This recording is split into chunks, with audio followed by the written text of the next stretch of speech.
The Millionaire's twins refused to talk until the new maid did this. Lily and Rose dropped their dolls mid-play and ran with a speed Nathaniel Morrison had never seen in his daughters, tearing across the manicured lawn with a desperation that froze the blood in his veins. The tech billionaire, fresh from his gunmetal gray Mercedes AMG, felt his heart stop cold in his chest. His first instinct was to shout, to sprint after them, to intercept whatever danger loomed ahead. But his feet remained rooted to the circular gravel driveway as his fingers crushed the handle of his leather briefcase until his knuckles turned bone white. What his eyes witnessed in that precise second wasn't an accident, not a fall, not a cry of pain. It was a miracle. The two little girls, who had been trapped in a suffocating silence for 3 endless years since their mother's death, launched themselves with pure, unrestrained force into the arms of the housekeeper, who dropped to her knees on the damp grass without a second thought about staining her simple gray uniform. Sarah Chen, a young woman barely 28 years old, wearing a modest work dress and a pair of bright yellow rubber gloves she hadn't yet removed from cleaning, let herself fall to the ground to meet them at eye level, opening her arms like a sanctuary. And then the impossible happened. For the first time in 3 years, Nathaniel heard a sound he thought he'd lost forever. Laughter, genuine and pure and crystalline, shattering the heavy silence that had suffocated Willow Creek Estate for so long. The disconnect between what he was seeing and what he'd been told was so violent that Nathaniel had to lean against the hot hood of his car to keep from collapsing, because just that morning his fiancée Victoria had called him in tears, insisting that their new housekeeper was negligent, dirty, and worse, that she psychologically tormented the twins when he wasn't there. "You have to fire her today, Nate," Victoria had demanded, her voice breaking. "The girls are terrified of her." He had left his office 2 hours early and driven straight to the Connecticut estate with one single purpose: to fire her, to throw her out without a second thought. But the scene before him shattered every word Victoria had spoken, because there was Sarah gently stroking Rose's blonde hair, while Lily tried to pull off one of those yellow gloves in playful joy, completely trusting, completely happy, as the late afternoon breeze moved through the oak trees and golden sunlight bathed the scene like a Renaissance painting come to life. Nathaniel drew a deep breath, trying to resurrect his ruthless businessman composure. But one question drilled through his mind with the force of a jackhammer. If Victoria had lied about this, what else had she lied about? Nathaniel stepped back a few paces, hiding behind one of the massive stone columns surrounding the porch. His hand still trembled as he rested it lightly against the cold stone surface, his heart pounding like a hammer. He needed to see more. He needed to understand what was truly happening inside his own house. From his hidden position, Nathaniel had a perfect view of the garden. Sarah had stood up, gently brushing grass from her knees. "Okay, my little stars," she said softly, her voice like a breeze. "Let's play Simon Says. Who wants to be Simon first?" Rose and Lily jumped with excitement, hand in hand. It was a sight Nathaniel had never seen before. His 2 daughters, the children who had sealed themselves inside silence since their mother's funeral, now laughing brightly beneath the afternoon sun. "Simon says, 'Jump like a bunny,'" Sarah began, hopping in an intentionally silly way that made the girls burst into laughter. They copied her, their movements clumsy but overflowing with joy. And then a voice Nathaniel had believed was lost forever rang out. Again, Miss Sarah. Lily, his younger daughter, had spoken. Not a whisper, not a murmur, but real speech, clear and bell-like. Nathaniel's legs wanted to rush forward to scoop his daughter into his arms, but he restrained himself. Somewhere deep inside, he knew that if he appeared now, this magical moment would shatter. Instead, he watched the way Sarah played with the girls, letting them win, deliberately making mistakes just to make them laugh, never showing a trace of exhaustion or irritation. Suddenly, memories crashed over him like a tidal wave. 6 months earlier.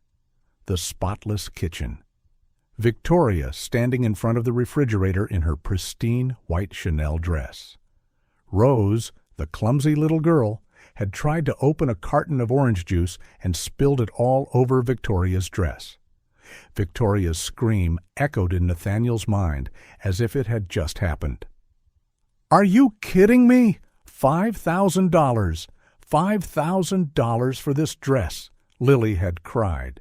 Rose had frozen in fear, and the worst part, Lily had wet herself, standing there in a puddle, her entire body shaking. "Disgusting brats!" Victoria had snapped with utter contempt. Elena, clean this mess up, and get these animals out of my sight." Nathaniel remembered coming home late that day, exhausted after a marathon meeting. Victoria had told him a completely different story, about how the girls were rebellious, deliberately destructive, how she had tried her best to be patient, but they were impossible to handle. And he had believed her. God, he had believed her. Now, watching Sarah kneel down so Rose could touch the yellow rubber glove, the glove that symbolized her humble work, Nathaniel realized something. Victoria never knelt. She never lowered herself to the children's eye level. She always looked down on them, both literally and figuratively. Nathaniel's gaze drifted to Sarah's arm. A beige bandage covered the inside of her left elbow, the place where blood is usually drawn. His mind, sharpened by years of risk assessment in business, instantly connected the signs. The worn handbag, the faded uniform, though always freshly washed, the scuffed shoes carefully polished. And now, the bandage. She had sold her blood. As she played with the girls, Sarah glanced toward the second-floor window. Victoria's room. That look was not fear of immediate danger, but the fear of someone oppressed, someone who knew she could be punished for the crime of daring to make children happy. Nathaniel clenched his jaw. A decision formed in his mind, clear as crystal. He would not interrupt this scene. He would keep watching. He needed to know exactly how blind he had been and who the woman he was planning to marry truly was. But deep down, Nathaniel already knew the answer, and it made him want to smash everything. The roar of an engine tore through the calm afternoon air. Nathaniel flinched as a pearl-white BMW i8 sped into the driveway at an unusual speed. Victoria. She was home early. The car door flew open, and his fiancée stepped out like a storm.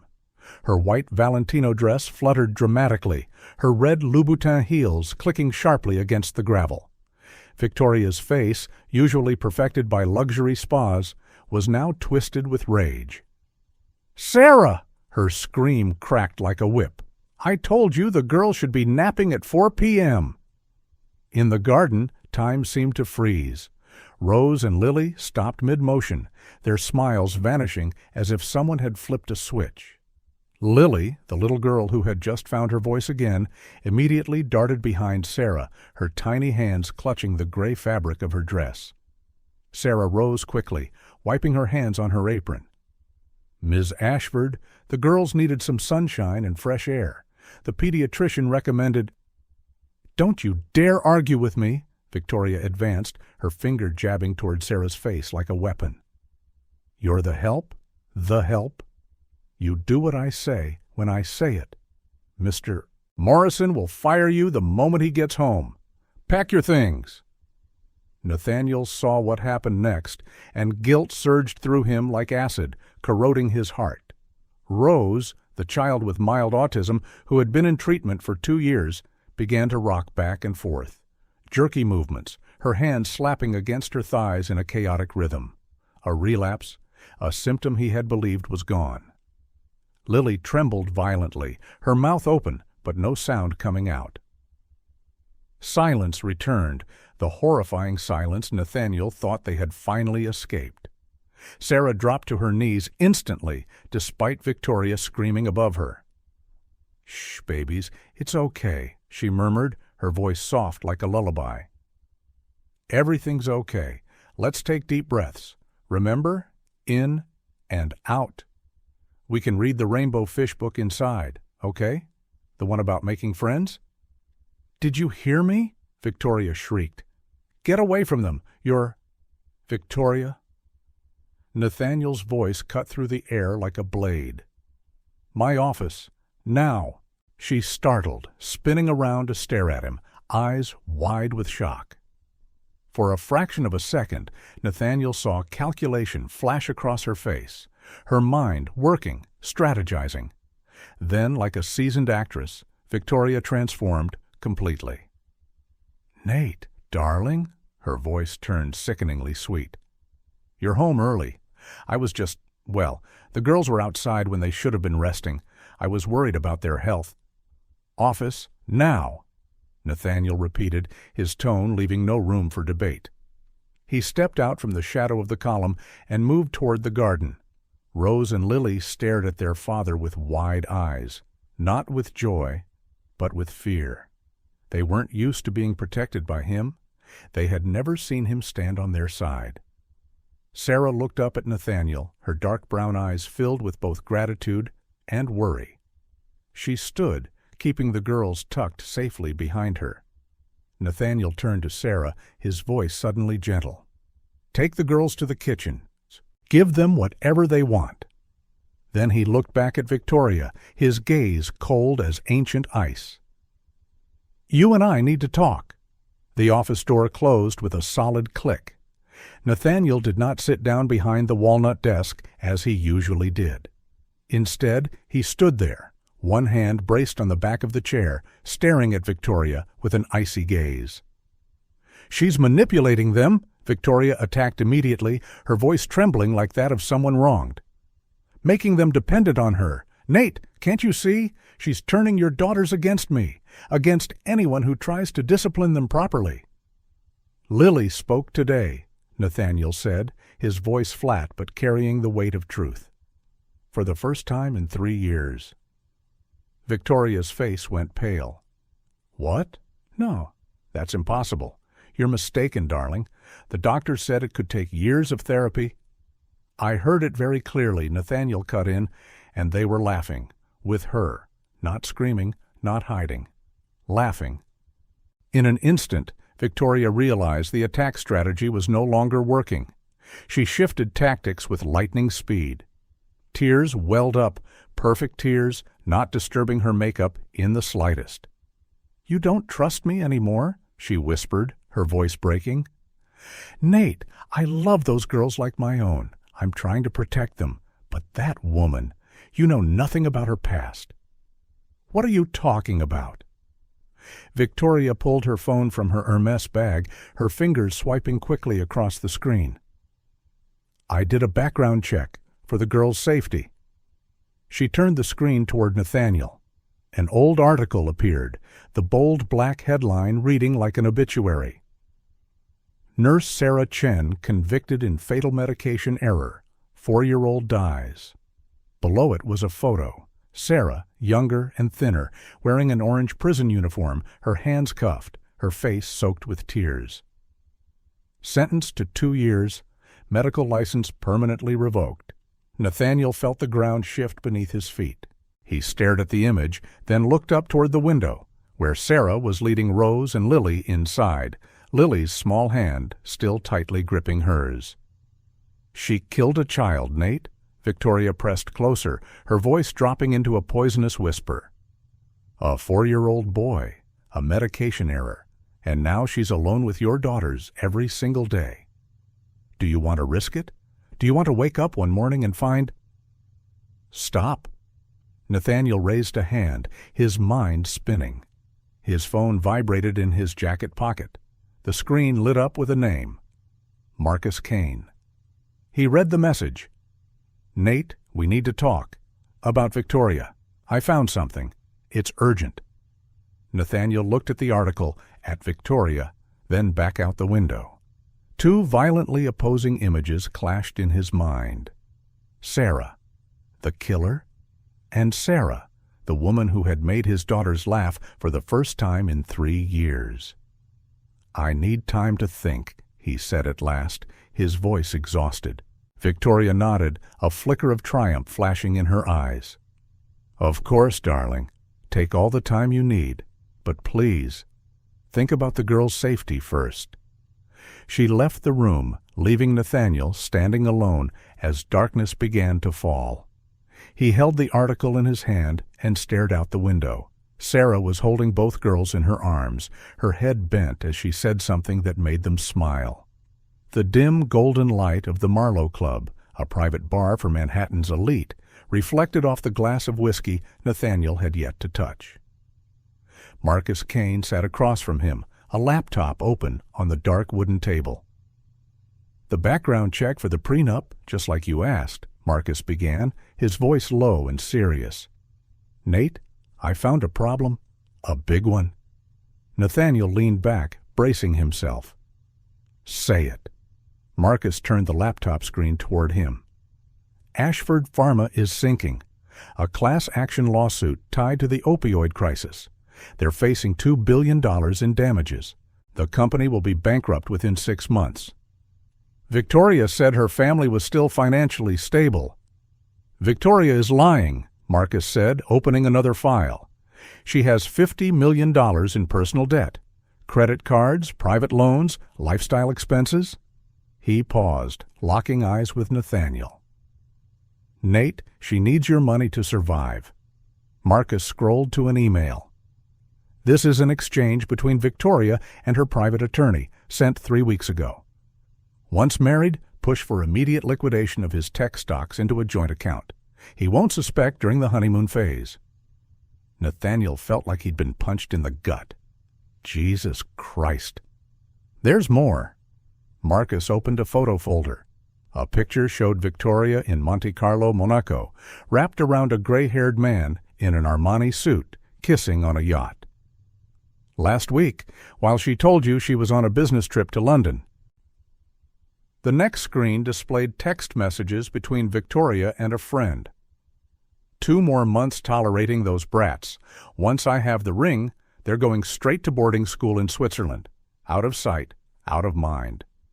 Rage surged through Nathaniel like molten lava. "That bitch." "As for Sarah Chen," Marcus said, switching tabs, his tone noticeably softer. "Her case was suspicious from the beginning. I dug up the original medical records from the hospital's backup server. Sarah documented the correct medication dosage. A colleague named Jennifer Walsh altered the records after the child died." "Why would—" Jennifer Walsh resigned 1 week after the incident, flew straight to the Bahamas with $200,000 that mysteriously appeared in her account. Marcus looked at Nathaniel steadily. "Nate, Sarah was framed, and she didn't have the money to appeal. $50,000 for a lawyer is impossible for someone earning $800 a week." Nathaniel buried his face in his hands. Guilt gnawed at every cell in his body. "And here's the worst part," Marcus continued, pulling up a legal document. "Victoria filed an emergency custody motion this morning. Richard Morrison, Rose and Lily's grandfather, is a co-petitioner." "What?" "Hearing in 5 days. They're alleging an unsuitable home environment and exposure of minors to a convicted felon. Nate, they're trying to take the girls from you." Nathaniel shot to his feet, the chair scraping loudly across the floor. Rage, guilt, fear, all colliding like a storm. "I need a plan. Fast." Marcus nodded. "I'm working on it, but you need to be careful. Victoria and Richard have resources. They'll fight dirty." Near midnight, a Mercedes glided through the gates of Willow Creek Estate. Nathaniel looked up toward the second floor. One window was still lit. Sarah's room. He saw her silhouette through the curtains, holding one of the girls, probably Rose, the one prone to nightmares. And Nathaniel Morrison knew he would protect that woman at all costs. At dawn the next morning, Nathaniel left the house before Victoria woke up. He didn't trust himself to look at her without revealing what he already knew. Before leaving, he stopped by Elena's room, the loyal housekeeper. "Watch Victoria," he said quietly. "Document everything. Anything suspicious, text me immediately." Elena nodded, understanding in her eyes. 11 a.m. Sarah was sitting on the living room rug, Rose and Lily tucked in on either side of her. Where the wild things are lay open on her lap, her voice gentle, almost like a lullaby. "Miss Sarah, why do you have a Band-Aid on your arm?" Lily asked, her small finger touching the beige strip. Sarah smiled sadly. "I donated some blood to help sick people, sweetie, so they can get better." Rose, for the first time of her own accord, wrapped her arms tightly around Sarah. That small embrace filled Sarah's heart to the brim. The wail of sirens tore through the peace. 3 police SUVs sped into the driveway, red and blue lights spinning wildly. Sarah jumped to her feet, lifting Rose into her arms and gripping Lily's hand. "Stay behind me, babies." Victoria appeared at the top of the stairs, her face pale, her voice trembling with perfect precision. "Thank God you're here. That woman stole my grandmother's diamond necklace, $500,000. "What?" Sarah turned toward Victoria, eyes wide with shock. "I don't understand. I've never—" The police rushed in. A large officer stepped toward Sarah. "Ma'am, we need to search your belongings." "There must be a mistake," Sarah said, holding the 2 trembling girls close. "I would never—" Lily began screaming. "No, Miss Sarah is good. She didn't take anything." Rose went into a full meltdown, slamming her head against the wall, hands flailing wildly. Sarah tried to restrain her, but the officers pulled Sarah away. They searched Sarah's room in minutes. Then a female officer pulled out an old cloth handbag, unzipped it. "Found it." The diamond necklace glittered under the lights, obscenely luxurious inside a bag worth barely $3. Sarah shook her head frantically. "I've never seen that before. Someone planted it. Please, you have to believe me." Victoria clutched the officer, fake tears streaming down her face. "I trusted her around my future daughters. How could she do this?" "No, no, Miss Sarah, good." Lily threw herself at the officer's legs, fighting an adult for the first time in her life.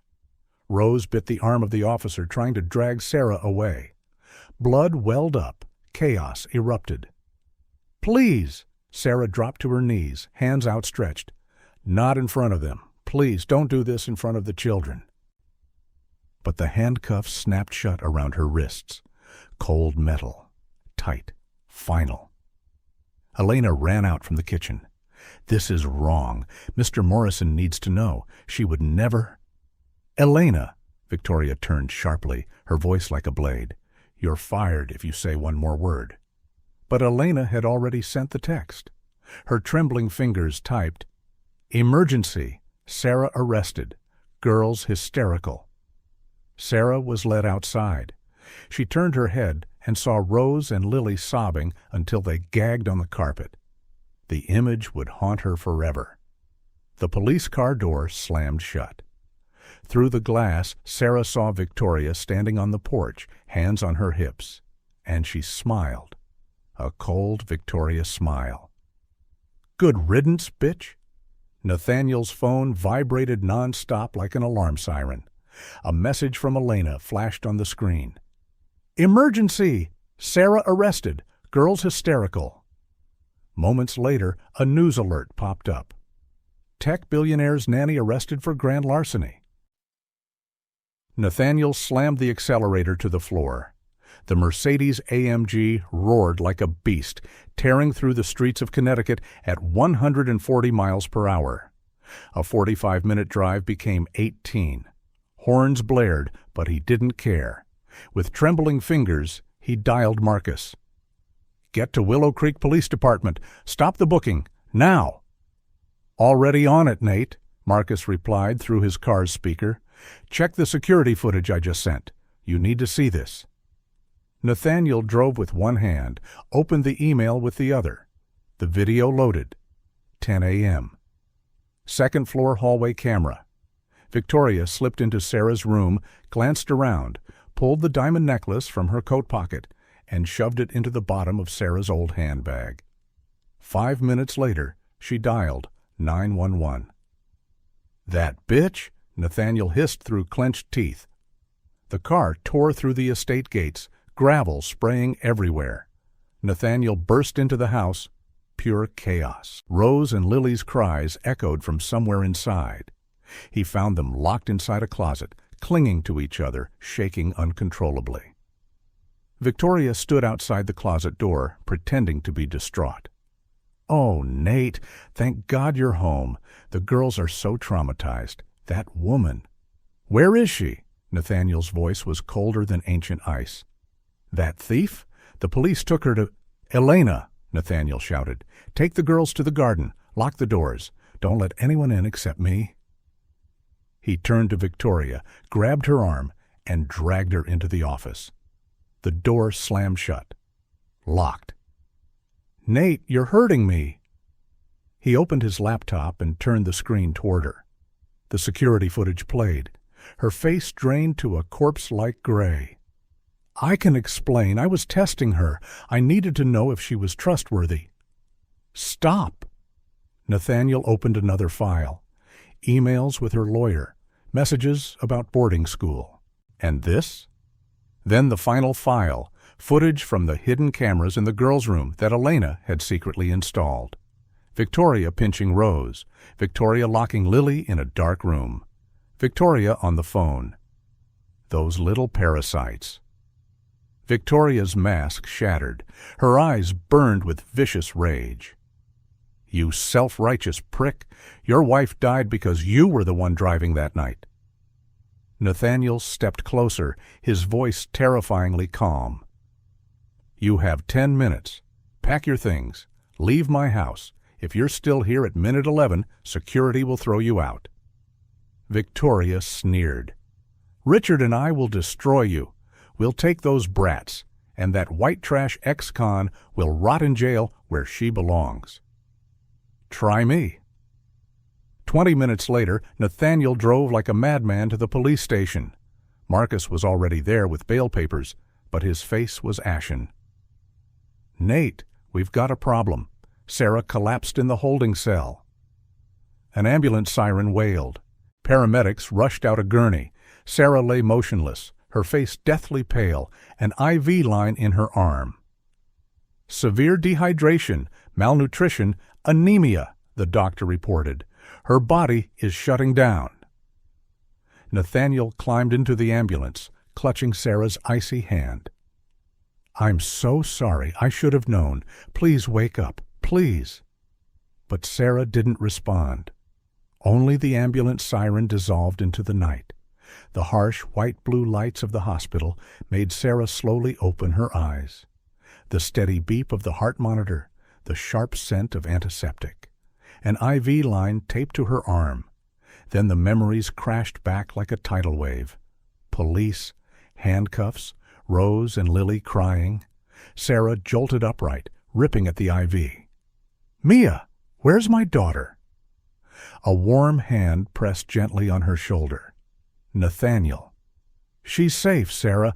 Marcus picked her up from your mother's place. She's in the waiting room with Elena." "I can't afford this hospital," Sarah said, scanning the room. "Too clean, too luxurious. The bills, I have to leave." "It's covered," Nathaniel said softly. "Everything." "The charges. They arrested me." "Dropped. I have video proof." Victoria planted the necklace. Sarah collapsed back onto the pillow, tears spilling freely, relief tangled with utter exhaustion. The doctor entered, frowning at the chart.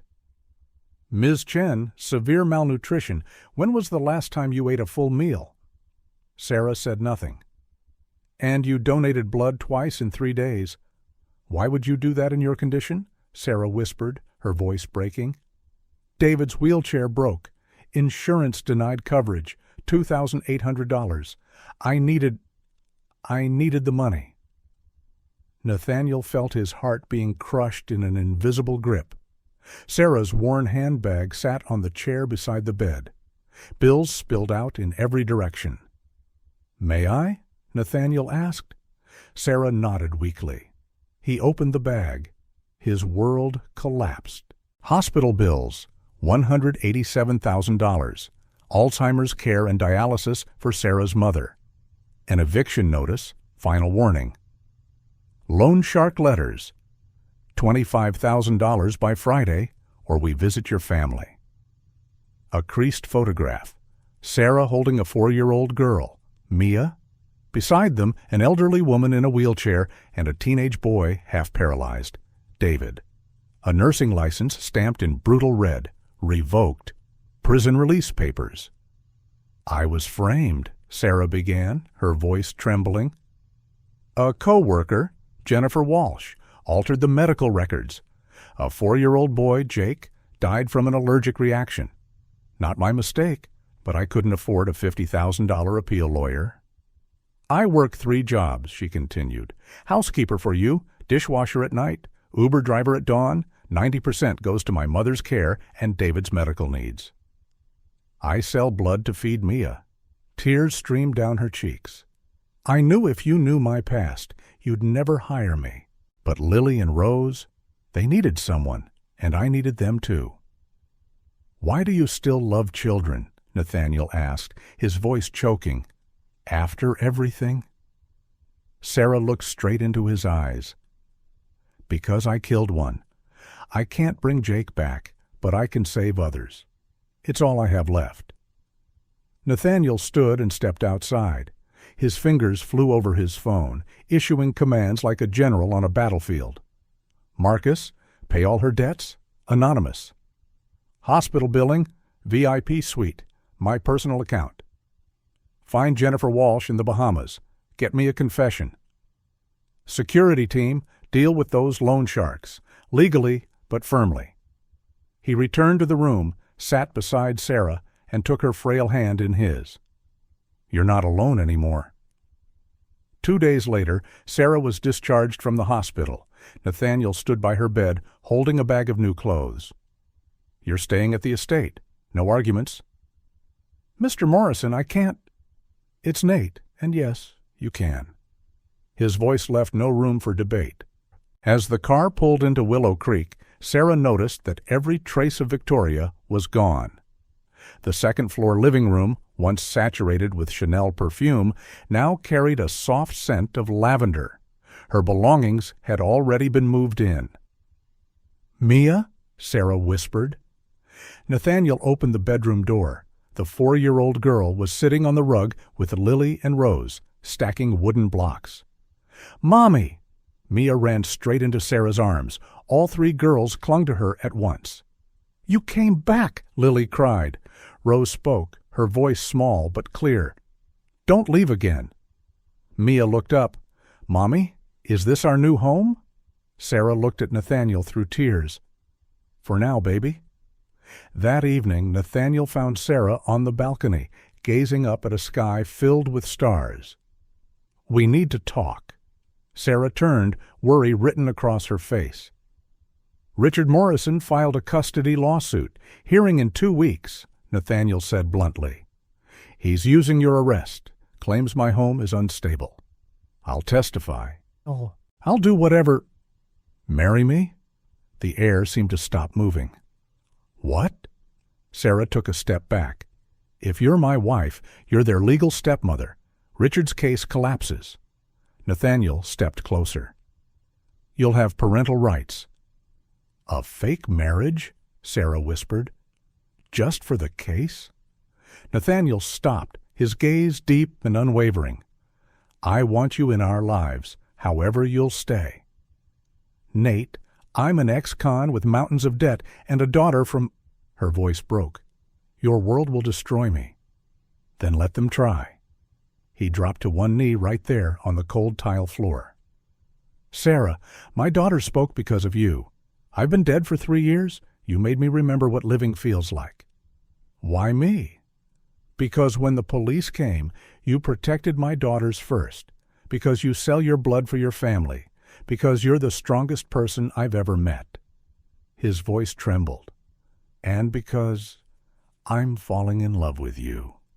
Tears streamed down Sarah's face.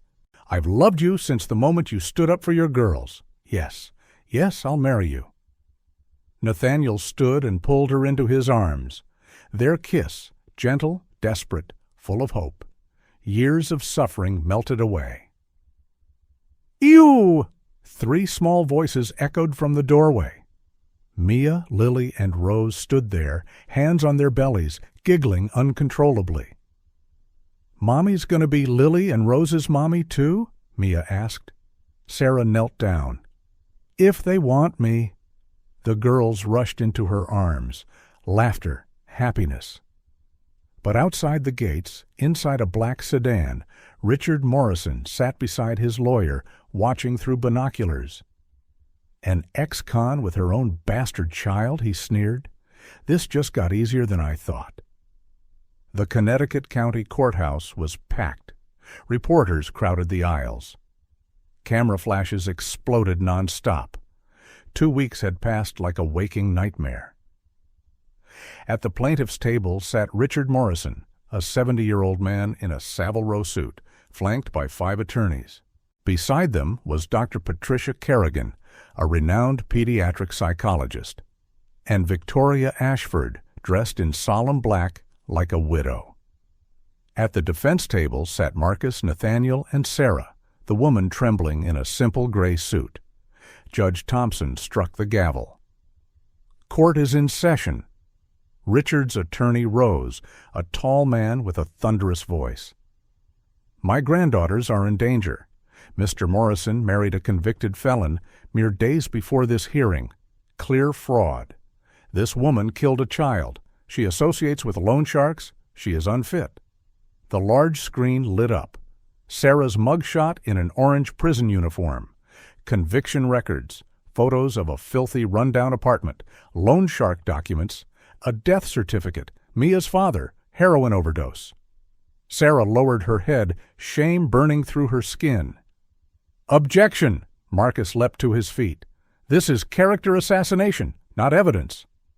Overruled. Continue. Victoria was called to the stand. She placed her hand on the Bible and swore to tell the truth. "I tried to protect those girls. Sarah manipulated them, made them dependent.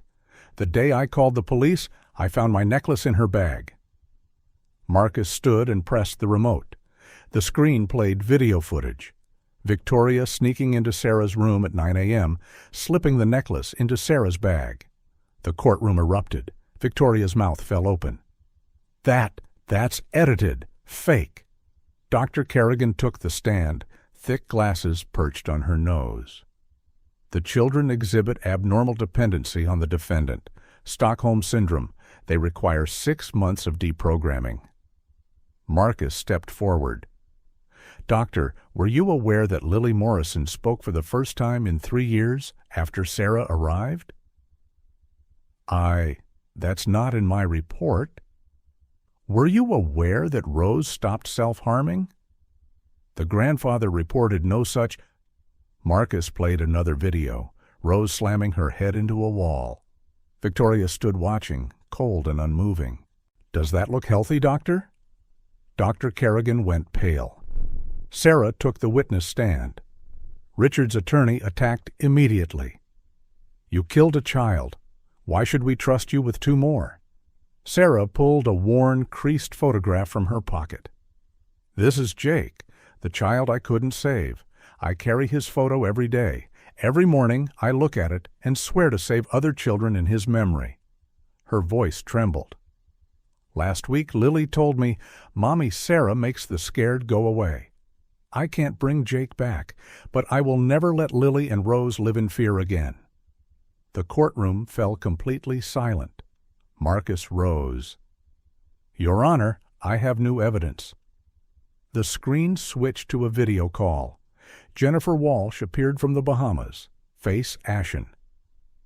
"Ashford Pharma paid me $200,000 to alter Sarah's records. She reported their unsafe practices. They wanted her destroyed."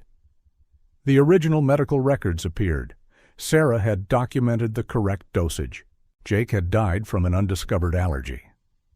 "Sarah Chen is innocent." Richard shot to his feet. "This is a setup." The screen continued, every piece of footage involving Victoria, pinching, striking, locking the girls in dark rooms. Her venomous words, "Those spoiled brats deserve it," Victoria screamed from her seat. "They did deserve it. Little parasites." Police officers moved in. Victoria was dragged out, still shrieking. Judge Thompson slammed the gavel. "Petition denied. Custody remains with Nathaniel Morrison. Sarah Morrison is granted full parental rights. Mrs. Morrison's case is recommended for immediate exoneration. Richard Morrison, visitation rights suspended." Nathaniel spun Sarah into his arms. The girls ran from the gallery and crashed into them, laughing and crying at once. They had won. 6 months after the historic court ruling, bright spring sunlight bathed the gardens of Willow Creek. Sarah Chen Morrison, no longer a criminal, had been fully exonerated. Her nursing license was restored. Jennifer Walsh was arrested in the Bahamas. Ashford Pharma collapsed amid scandal, and Victoria Ashford faced 8 criminal charges. But more important than all of that, the family was healed. Sarah's mother now lived in a first-floor room with round-the-clock care. Alzheimer's was still there, but in her moments of clarity, she would hold her daughter's hand and whisper, "You did the right thing." David, her disabled younger brother, now had a new electric wheelchair and was enrolled in the best special needs school in Connecticut. He painted beautifully, and Rose, the autistic child, became his very first student. Mia attended a private kindergarten, showing remarkable talent. Lily spoke endlessly, in love with books. Rose painted like a child prodigy. One afternoon, Sarah drove to the cemetery, a bouquet of yellow roses in her hands. She knelt before a small headstone. "Jake Miller, 4 years old, forever loved." "I couldn't save you, Jake," Sarah whispered. "But I've saved 50 other children since then. I'm a school nurse now. You'd be proud." A voice spoke behind her. He would be. Jake's mother, the woman who once hated Sarah, stood there with a sad smile. "Thank you for not giving up on children, for not letting what happened to my son destroy your gift." They embraced, 2 mothers, 2 griefs, 1 forgiveness. That evening, Nathaniel led Sarah into the garden, the place where they had first met. Yellow roses bloomed everywhere. "Our first marriage was legal," he said, dropping to one knee. "But it wasn't us. Will you marry me again? For real this time?" A yellow diamond ring, like the rubber gloves from that long-ago day, sparkled in the sunset. Yes, 1,000 times, yes. The real wedding was held right there in the garden. Sarah's mother sat in the front row, lucid, crying tears of joy. David was the ring-bearer, the aisle carefully leveled for his wheelchair. Mia, Lily, and Rose were flower girls. Elena was the witness. Marcus stood as best man. Nathaniel looked at her for a long moment, his voice low and steady. "You taught me that broken people can become whole again. You're the glue that holds me together, Sarah." Sarah trembled slightly. She lifted her eyes to him, tears shimmering. "You were the one who believed in me when no one else did. You were the one who jumped into the water with me when I was drowning." Nathaniel raised his hand and gently touched her cheek. "I will never let you drown again." Sarah smiled softly and whispered, "I know." He leaned down. His lips met hers. The kiss was deep, real, and unending. From behind them, the children shouted all at once, "Ew! You're grossing us out!" "Stop it already!" Sarah laughed and quickly turned away, while Nathaniel only shrugged, smiling in quiet contentment. 1 year later, a peaceful morning. Sarah cooked breakfast while the children set the table. Mia taught David how to draw. Nathaniel worked from home more often. Sarah's mother said softly, "My daughter found a good man." Nathaniel stood watching his family. Once a broken man, a silent house, frightened children. Now, laughter, light, love. Sarah caught his gaze. "What are you thinking?" "Yellow gloves," he said. "The day I saw you wearing those ridiculous gloves, covered in grass stains. That's when I stopped being dead." Sarah laughed. "Best $3 I ever spent." How do you feel about this story? In real life, do we rush to judge others without truly knowing who they are? Have you ever met a Sarah, someone misunderstood, yet possessing a deeply kind heart? Please share your thoughts in the comments below. We truly look forward to hearing what's in your heart. Every comment is a source of motivation for us to continue creating meaningful content. We wish everyone watching this video good health, joyful days, and lasting peace. Always believe in the good, and remember, love always wins. Goodbye, and we'll see you in the next video.